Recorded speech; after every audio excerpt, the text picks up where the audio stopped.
नमस्कार, good morning. मैं सुभाष कुमार। आज मैं आप लोग के लिए जो वीडियो लाया हूँ ये क्लास 8 का चैप्टर 3, जिस चैप्टर का नाम है संसदीय शासन व्यवस्था। आप लोग को पहले भी हम बोल चुके हैं कि हमारा वीडियो बनाने का एक ही मकसद है कि आप लोग को जो एग्ज़ाम में आउटी क्वेश्चन कभी कभी दे देता है उसमें कोई प्रकार का बाधा नहीं आवे। ठीक है, तो आप तो क्वेश्चन बैंक और बुक्स में से पढ़ते हैं, लेकिन हमारा क्वेश्चन कुछ कुछ बुक से भी होता है और अधिकतर क्वेश्चन आपको आउटी क्वेश्चन मिलेगा जो आपके लिए हम सरल भाषा में लाते हैं, ताकि अगर क्वेश्चन में थोड़ा उलट फर्क कर दे तो आपको एग्जाम में कोई दिक्कत तो समस्या नहीं हो। ठीक है, हमारा ये न्यू चैनल है और हम आप लोग से रिक्वेस्ट करते हैं कि हमारा चैनल में जाइए और चैनल को सब्सक्राइब कीजिए। चैनल का नाम है study house, basic study house. ठीक है, 9199 ये हमारा चैनल का नाम है। आप लोग को जैसा पढ़ाई चाहिए उस वैसा हम मेहनत कर रहे हैं और ये हमको विश्वास है कि हमारा चैनल में जब आप जाइएगा हमारा पढ़ाया हुआ चीज़ आपको समझ में आएगा। ठीक है, तो आज हम चर्चा करते हैं चैप्टर 3 का। ठीक है, चैप्टर 3 में हमारा पहला क्वेश्चन जो है कि संसद के कितने अंग होते हैं। ठीक है, तो संसद के 3 अंग होते हैं। समझें, संसद के कितने अंग होते हैं? 3 अंग। संसद के अंग के बात कर रहा है। ठीक है, तो 3 अंग होते हैं। कौन कौन? राज्यसभा, लोकसभा और राष्ट्रपति। ठीक है, ये संसद के 3 अंग हैं। सेकेंड क्वेश्चन आपका है कि संसद के कितने भाग होते हैं। अंक पूछेगा तो 3 और भाग पूछेगा सदन तो 2, यानी कि रोज राज्यसभा और लोकसभा। ठीक है, ये संसद के 2 भाग हैं। आपका तीसरा क्वेश्चन है भारतीय संसद के प्रथम सदन किसे कहा जाता है। तो किसे कहते हैं, यानी भारतीय संसद में प्रथम सदन किसे मनाता है? तो लोकसभा के। अच्छा, लोकसभा को प्रथम सदन इसलिए मनाता है क्योंकि लोकसभा में वो सब प्रतिनिधि जाते हैं चुन के जिसे जनता चुनती है। ठीक है, समझे, इसमें इसीलिए इसे क्या बोलता है, लोकसभा को प्रथम सदन बुलाता है क्योंकि जनता के द्वारा चुने प्रतिनिधि क्या करते हैं, लोकसभा में जाते हैं और जनता की समस्या को उठाते हैं और उनका समस्या को हल करते हैं। इसीलिए भारतीय संसद के प्रथम सदन किसे बुलाता है? लोकसभा को। ठीक है, आपका क्वेश्चन नंबर 4 है कि भारतीय संसद के द्वितीय सदन किसे कहते हैं, यानी द्वितीय सदन किसे कहता है? तो राज्यसभा को। ठीक है, क्वेश्चन नंबर 5, संविधान के अनुसार राज्यसभा में अधिकतम कितने सदस्य हो सकते हैं। संविधान के अनुसार कि राज्यसभा में अधिकतम कितना सीट हो सकता है, तो उसका जिक्र किया गया है। तो आंसर होगा, अगर अधिकतम सीटों पूछेगा तो 250। ठीक है, संविधान के अनुसार लोकसभा में अधिकतम कितने सदस्य हो सकते हैं? तो 552। ठीक है, अब देखिए सवाल थोड़ा यहाँ चेंज हो रहा है, कन्फ्यूज नहीं होइएगा। 7वां में आपका जो सवाल है कि वर्तमान समय में लोकसभा में कुल कितने सदस्य निर्वाचित हुए हैं। ठीक है, आप कन्फ्यूज होने का कारण यही है कि आप 6 नंबर क्वेश्चन में लिखा हुआ है कि लोकसभा में अधिकतम कितने सदस्य हो सकते हैं। तो ये पूछा गया कि संविधान के अनुसार कितने अधिकतम कितना सीट हो सकता है, यानी कितना कितने सदस्य हो सकते हैं, तो 552। लेकिन पूछा कि वर्तमान समय में जो अभी चल रहा है वर्तमान समय में, तो वर्तमान समय में लोकसभा में कुल कितने सदस्यों का निर्वाचन हुआ था, यानी कितने व्यक्ति हैं जो जनता के द्वारा दिए हुए वोट से जीत के गए हैं। तो उन वर्तमान अगर पूछेगा तो 543। ठीक है, कि वर्तमान समय में लोकसभा में कुल कितने सदस्यों का निर्वाचन होता है, तो 543। ठीक है, राज्यसभा भी उसी तरह है, अधिकतम जब सदस्य पूछा तो 250, और वर्तमान स्थिति में पूछेगा कि अभी वर्तमान में राज्यसभा में कितने सदस्य हैं, यानी कितने सदस्य निर्वाचन हो गए हैं, तो आंसर होगा 233। क्वेश्चन नंबर 9 का जिक्र करेंगे। 8 क्वेश्चन हम पहले पढ़ चुके थे। 9 क्वेश्चन देखिए, किस चार्टर अधिनियम के तहत पहली बार विधान परिषद की चर्चा की गई। ठीक है, तो आंसर होगा 1833 चार्टर अधिनियम।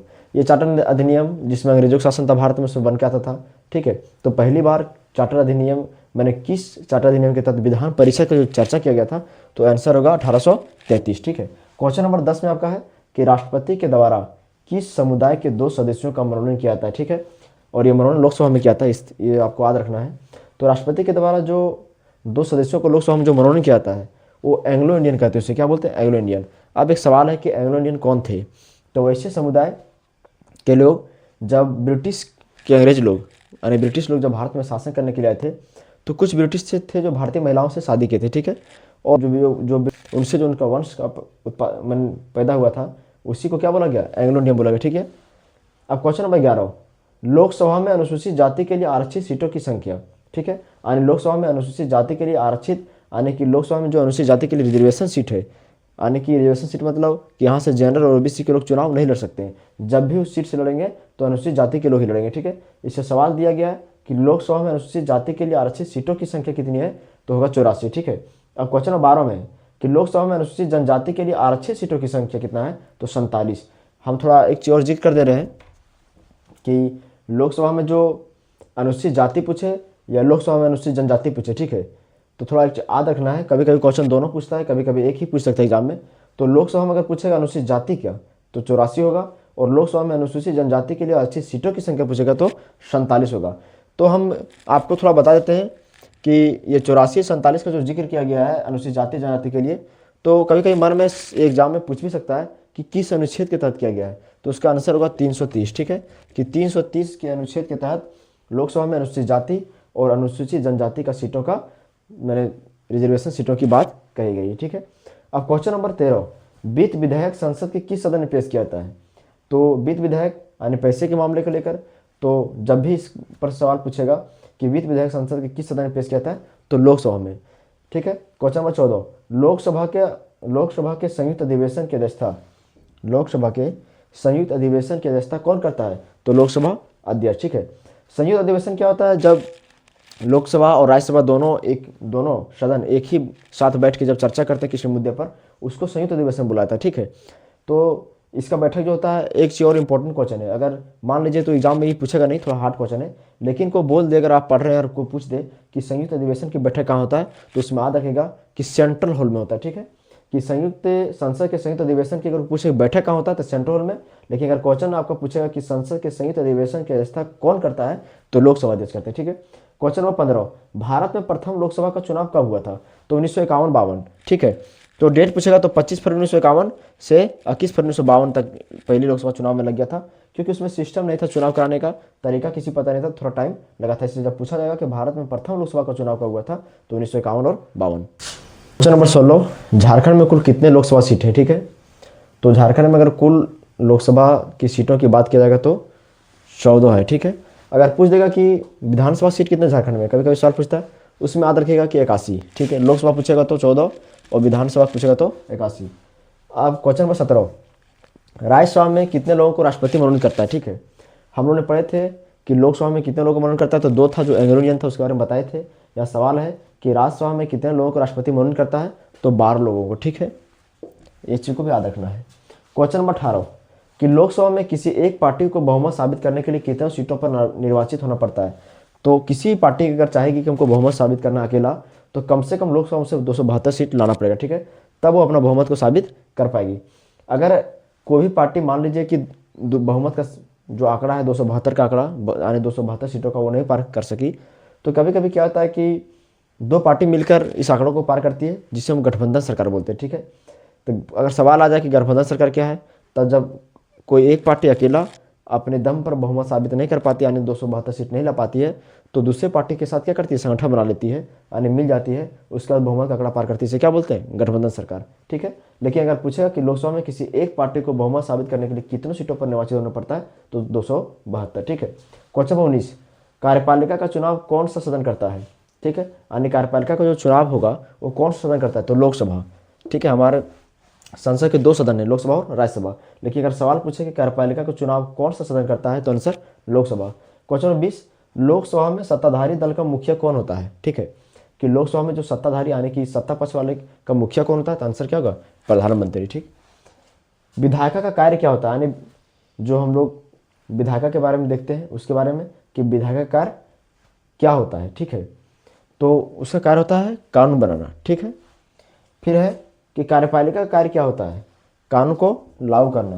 क्वेश्चन नंबर 23 में है कि न्यायपालिका का कार्य क्या होता है? तो कानून का जांच करना कि कानून जो लागू किया गया वो कहीं गलत तो नहीं है, किसी के मौलिक अधिकार को तो हनन नहीं कर रहा है, किसी व्यक्ति का अधिकार को तो छीन तो नहीं रहा है। इसीलिए न्यायपालिका का काम क्या होता है? किसी भी कानून का क्या करना? जाँच करना। नंबर 23 तक जिक्र किए थे, अब 24 का देखिए, भारतीय राष्ट्रीय कांग्रेस की स्थापना कब हुआ था? ठीक है, क्वेश्चन नंबर 24 में आपका है कि भारतीय राष्ट्रीय कांग्रेस की स्थापना कब हुआ था। ये क्वेश्चन आपका बुक में दिया है, क्वेश्चन बैंक में भी दिया हुआ है, तो क्वेश्चन वीवीआई है, ऐसा बात नहीं है, लेकिन बुक और क्वेश्चन बैंक दोनों में दिया हुआ है। ठीक है, तो भारतीय राष्ट्रीय कांग्रेस की स्थापना कब हुआ था? तो 1885 में। ठीक है, क्वेश्चन नंबर 25 में राज्यसभा के सभापति कौन होते हैं? ठीक है, यानी कि जिस तरह लोकसभा में एक स्पीकर होता है, अध्यक्ष होते हैं, ठीक है, उसी तरह राज्यसभा के सभापति कौन होते हैं? तो क्या होगा? भारत के उपराष्ट्रपति। ठीक है, भारत की संविधान सभा को पूर्ण प्रभुसत्ता संपन्न निकाय घोषित किस अधिनियम के तहत किया गया था? ठीक है, सवाल बहुत इंपॉर्टेंट है, ये वीवीआई सवाल है, बिल्कुल आपका आउटरी क्वेश्चन है कि भारत की संविधान सभा को पूर्ण प्रभुसत्ता संपन्न निकाय घोषित किस अधिनियम के तहत किया गया था?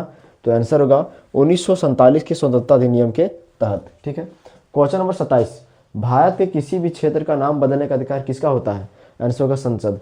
संसद का अधिकार होता है कि भारत के किसी भी क्षेत्र का नाम बदल सकता है। ठीक है, संसद का एक चीज बताते हैं कि उसका एक और अधिकार होता है कि किसी भी 2 राज्य को मिलाकर आपस में एक राज्य का निर्माण कर सकता है, संसद का अधिकार है।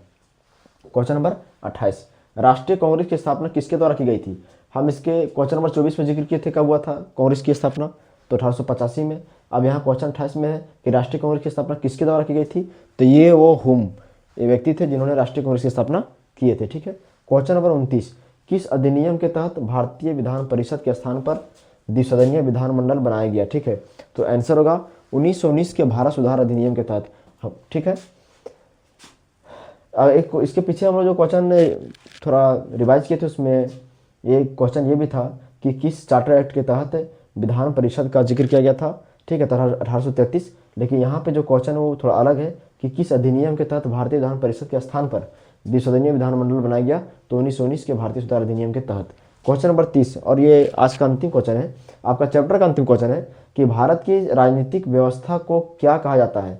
तो संसदीय लोकतंत्र। ठीक है, कि भारत की राजनीतिक व्यवस्था को क्या कहेंगे? तो संसदीय लोकतंत्र कहेंगे। ठीक है। और अब इसमें जो है देखिए, अगर 30 क्वेश्चन का हम सॉल्व किए हैं, 30 क्वेश्चन के बाद अगर आपको लगे कि कमेंट में बताइएगा कि और भी क्वेश्चन लगे जो आपको जानकारी नहीं और भी बताना है, तो थोड़ा कमेंट में बता दीजिएगा। और आप लोग को हम ये भी बताएं कि हमारा चैनल जो है न्यू चैनल है स्टडी हाउस, पूरा जो चैनल का नाम है वो है बेसिक स्टडी हाउस 9199। ठीक, ये हमारा चैनल का नाम है। तो जिनको लगता है कि नहीं हम अच्छा पढ़ा रहे हैं, आपको हमारा पढ़ाई समझ में आ रहा है, तो कृपया हमारे चैनल को सब्सक्राइब भी कर दीजिएगा। धन्यवाद।